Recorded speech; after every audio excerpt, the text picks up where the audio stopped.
Hello. Today for the series Steam in the 21st Century, I've come to the county of Leicestershire to visit the battlefield line. Why the battlefield line, you might ask? Well, near to where this station Shenton stands today, in 1485 the Battle of Bosworth was fought between Richard III and Henry Tudor. It was to be the last battle in the War of the Roses, during which Richard III was killed, and according to Shakespeare he was crying, a horse, my kingdom for a horse, etc. Today he could have just called a train, that is if one was here. Anyway, Henry Tudor defeated Richard and became Henry VII, so the Tudor dynasty began more or less right here. It was the end of the line too, for Richard III. This elegant station building is not actually an original. It was brought here from Leicester Humberston Road and reassembled. Look at this. In making this series, it is interesting to see what emphasis the different societies running heritage railways put on the buildings required along their lines. Some groups were lucky and inherited some, if not all they required at the time of purchase, although most of these will probably have been in bad condition after years of neglect and damage caused by vandalism. Others were not so lucky and had to build or relocate buildings and stations, as the battlefield line had to do here at Shenton. I think good-looking, well-kept stations certainly add something to heritage lines.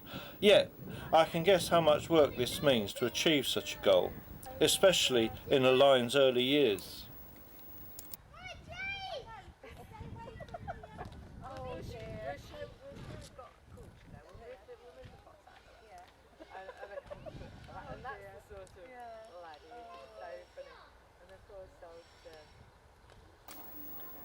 Here comes the train we're going to take to Shackerston, the Battle Line's HQ. It's headed by a Crompton diesel named Griffon, number 33019. As you can see, it's got a face on the front from the series Thomas the Tank Engine, as apparently this weekend is one of the line's special events weekends and Thomas himself is visiting.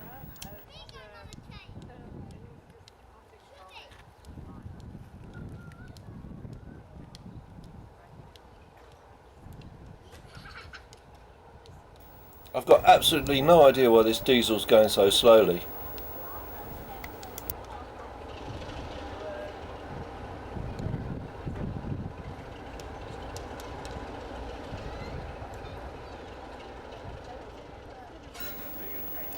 The battlefield line is run by the Shackerstone Railway Society, and I think it's fair to say that this particular society was formed in a quite unusual way.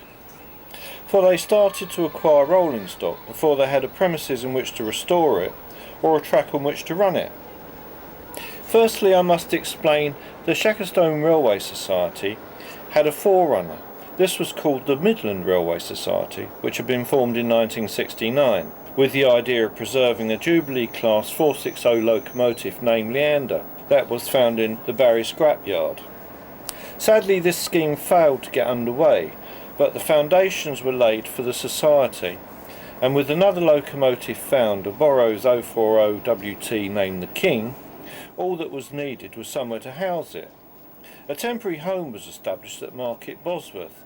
Later, the society moved north up the line to Shackerston in 1970. The chap you can see uncoupling, along with several members of his family, are part of the volunteer force that keep the battlefield line going.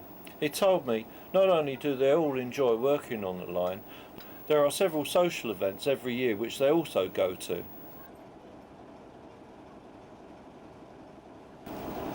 I'm making my way along the platform now to the end coach, which will be the coach directly behind the diesel on the trip back to Shackerston. From there I will hang out the window and try and get some good pictures of the journey back north along the line.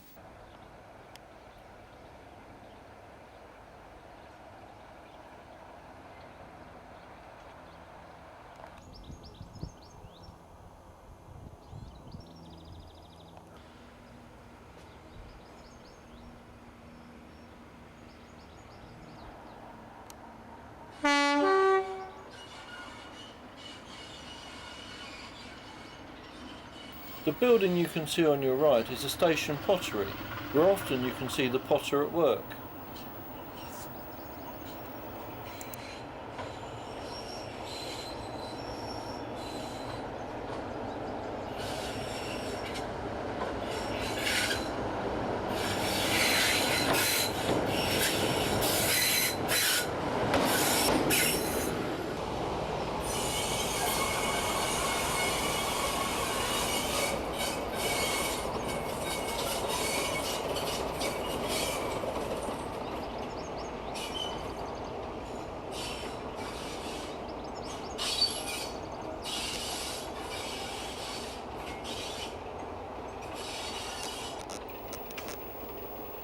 As we watch another of the volunteers change the points, let's go back to the history of the line. As I already told you, the Shackerston Railway Society moved to Shackerston Station in 1970. This was mainly, or should I say entirely, due to the generosity of one of the members who bought the property. Sadly, at the time of purchase, the station was in very poor condition, with much of the lead from the roof having been stolen, and all of the windows but one had been broken, probably by vandals.